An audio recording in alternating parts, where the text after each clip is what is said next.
তোমার বোনটার পায়জামা এমন বড় ফাঁকা যে আর একটা মানুষ ঢুকবে। ও যখন এতে তোমার ওই রিক্সায় উঠে তখন হাঁটু পর্যন্ত খুলে যায়। হিন্দু মহিলাদের বৈশিষ্ট্য আছে।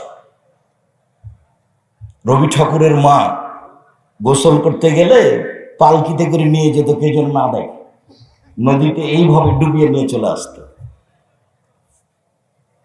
ওদের পরিবারে কেউ ছাদের উপরে যাবে না। তো আমাদের গুলো এমন হলো কেন? আল্লাহর নবী আফসোস করে বলেছেন, এরা ইহুদি খ্রিস্টানদের সাথে মিশে যাবে। তোমার বোনের পায়জামাটা স্কিন এমন ভাবে গায়ের সাথে লেগে আছে, শরীরের উঁচু নিচু তো বোঝা যাচ্ছে, লজ্জা স্থানও বোঝা যাচ্ছে। এটা একটা মুসলিম মেয়ে করতে পারে কি করে? বলো যে এটা আমার বাপ। বলো দেখি, তোমার বাপ তো দেখতে পাই, তোমার মা তো দেখতে পায়। কেমনে চলে, চলে কিভাবে, এটা হয় কি করে? আমার উম্মাত ইহুদি খ্রিস্টানদের সাথে মিশে যাবে। ডান পায়ের জুতা যেমন বাম পায়ের সমান, ডান হাতের বিঘত যেমন বাম হাতের সমান, আমার উম্মাত তাদের সাথে মিশে যাবে। মিশতে মিশতে এমন ভাবে মিশবে যে ওরা যদি মায়ের সাথে জেনা করে থাকে আমার উম্মাতও করবে। এই ছেলে, বলো তো দেখি, তোমার মাথার চুলটা উপরে বড় আছে, সব চাঁচার চতুর্দিক কেন? তুমি কখন ব্রাজিলের খেলোয়াড়ের মতো হয়ে ইহুদি খ্রিস্টান হয়ে গেছে? তোমার চুল এটা তোমার মা দেখতে পায় না, তোমার বাপ দেখতে পায় না, এভাবে চুল ছেড়েছে কেন? তোমার গায়ে একটা গেঞ্জি আছে, পিছনে লেখা আছে 47, পিছনে লেখা আছে 10, ও দেখতে দেখতে নামাজ শেষ। আমি লন্ডন সফরে সাউথ হলে জুমার খুতবা দিয়ে নিচে নামছিলাম, তো দৌড়ি একটা লোক একটা তার ছেলে নিয়ে এসে আমাকে বলছে একটু দোয়া করে দেন, একটু দোয়া করে দেন। তো আমি ছেলের মাথায় হাত দিতে দোয়া করতে দেখছি মাথার চুলে বাম দিকে 3টে দাগ দেওয়া আছে এইভাবে। তা আমি মনে করলাম যে মনে হওয়ার মা চুল ছেড়ে দিচ্ছিল, ছেলে কান্নাকাটি করছিল, সেই জন্য এরকম দাগ হয়ে গেছে। তো এবার নিচে নেমে যখন বাম দিকে রাস্তায় ঘুরেছি, তো চুল ছাড়ার সাইনবোর্ড দেওয়া আছে, তো ওইভাবে দাগ দেওয়া আছে। আমি বললাম, এ দাগে আপনার ছেলের মাথায় দাগ, তাই না? তো হাসছে। দেখেন, লন্ডন উপার্জন করার জন্য এসেছি, আদর্শ বিক্রি করতে আসি। ইসলামে আদর্শের দাম আছে।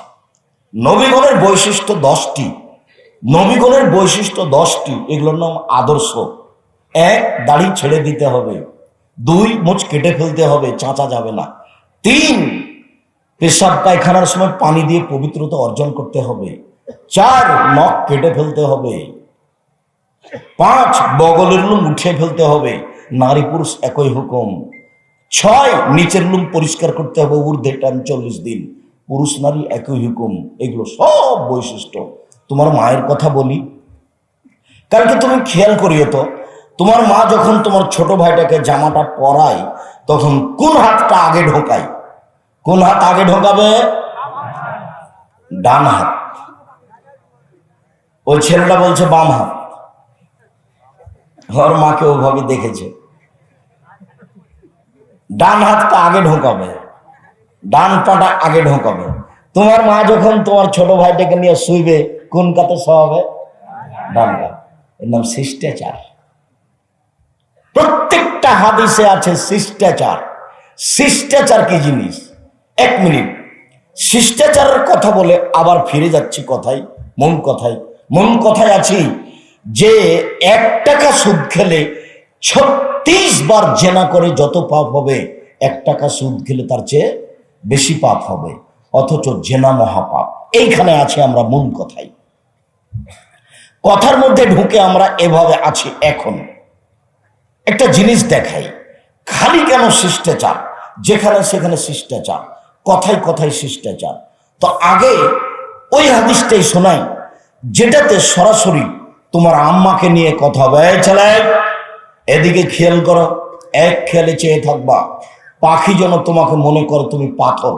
আর যারা দাঁড়িয়ে আছেন, আমি অনুরোধ করব, কষ্ট হলেও আপনি হাঁটাহাঁটি করবেন না। আমি জানি 10 মিনিট দাঁড়িয়ে থাকা যায় এক খেয়ালে, 20 মিনিট যায়, তারপরে আর যায় না। যার কারণে বসা ভালো। এরপরেও যদি আপনি দাঁড়িয়ে থাকেন খুব শক্ত হয়ে, একেবারে মজবুত হয়ে এক খেলে চেয়ে থাকবেন, কষ্ট যতই হোক আমি আপনার জন্য এসেছি।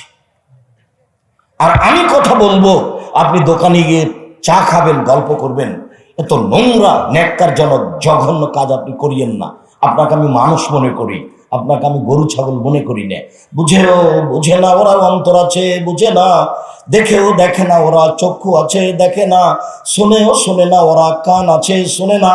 উলাইকা কাল আনাম, তারা পশু প্রাণীর মতো, তারা গরু ছাগলের মতো, তারা কুকুর শ্রীগালের মতো, বালহু মাজাল, বরং তার চেয়ে খারাপ।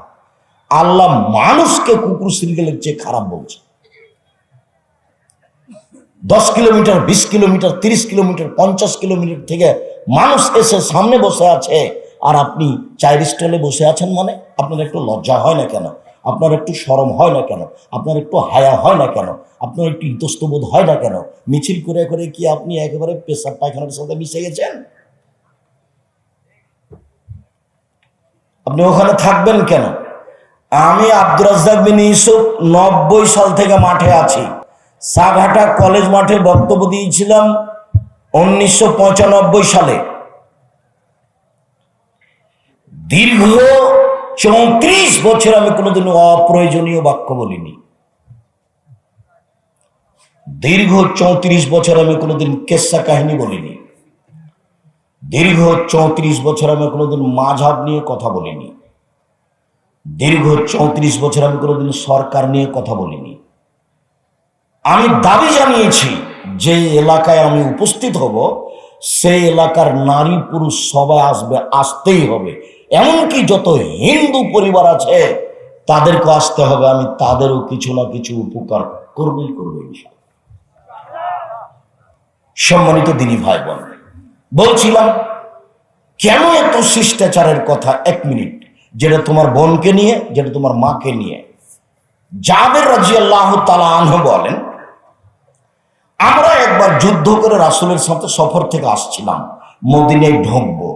তাহলে রাসূল বলেন, থামো থামো থামো, রাতে এখানে থাকো, সকালে বাড়ি যাব। আমি জাবের বললাম, আল্লাহর নবী, আমি নতুন বিবাহ করেছি, আমাকে বাড়ি যেতে অনুমতি দেন। তখন আল্লাহ রাসূল আমাকে বলছেন, ও তুমি নতুন বিবাহ করেছো? কুমারী মেয়ে বিবাহ করেছো না তালাক প্রাপ্তা মেয়ে বিবাহ করেছো? তুমি কুমারী মেয়ে বিবাহ করেছো না তালাক প্রাপ্তা মেয়ে বিবাহ করেছো? আমি বললাম যে তালাক প্রাপ্তা মেয়ে বিবাহ করেছি। ওর আগে বিবাহ হয়েছিল, তার স্বামী তাকে তালাক দিয়ে দিয়েছে, আমি তাকে বিবাহ করেছি। তো আল্লাহ রাসূল আমাকে বলছেন, আরে হাল্লা বিক্রম তুলায় বাহ তুলায় বোকা, তুমি কুমারী মেয়ে কেন বিবাহ করলে না? তুমি তার সাথে খেলতেও, তোমার সাথে খেলতো। আরে তুমি কুমারী মেয়ে কেন বিবাহ করলে না? তুমি তার সাথে খেলতেও, তোমার সাথে খেলতো। আরে তুমি কুমারী মেয়ে কেন বিবাহ করলে না? তুমি তার সাথে খেলতেও, তোমার সাথে খেলতো।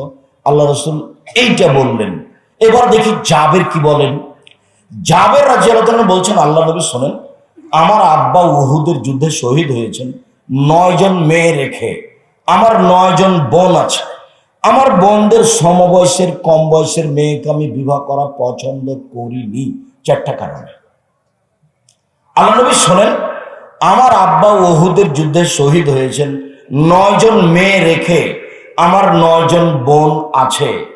আকরাহান উজাবেজা মিসলাহুন্না, তাদের বয়সের, কম বয়সের মেয়েকে আমি বিবাহ করা পছন্দ করিনি 4টা কারণে। আল্লাহ নবী শোনেন, আমার আব্বা উহুদের যুদ্ধে শহীদ হয়েছেন 9 জন মেয়ে রেখে। আমার 9টা বোন আছে। আমার 9টা বোনের দিকে লক্ষ্য করে আমি কম বয়সের মেয়েকে বিবাহ করা পছন্দ করিনি। 1 লে তুয়াল্লে মাহন্না, আমার স্ত্রী আমার বোনদেরকে বিদ্যা শিখিয়ে দিবে। 2 অনেক তোয়াক দেওয়া হন না, আমার স্ত্রী আমার বোনদেরকে শিষ্টাচার শিখাবে। 3 অনেক তুরাজ্জলা হন না, আমার স্ত্রী আমার বোনদের মাথার চুল চিরুনি করে সাজগোজ করে রাখবে। 4 অনেক তাকুম আলাইহিন না, আমার স্ত্রী আমার বোনদের উপরে পাহারা দিবে। এবার তুমি বলো, এখন তোমার বোনটা এখানে বসে আছে ফ্যাশন বোরকা পরে, তুমি বলো যে আমার মা আছে। বলো তোমার মা কি পাহারা দেয়? বলো দেখি।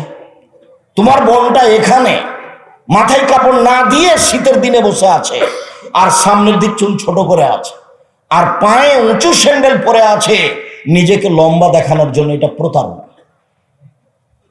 আবার দাঁত ছিলে চিকন করে রেখেছে, ভুরু তুলে চিকন করে রেখেছে, যে টোটাল এই হারাম, সম্পূর্ণরূপে হারাম। বলো যে তোমার মা আছে, এই ছেলে বলো যে আমার মা আছে। তুমি বলবে খালা কেমন আছেন, বলবেন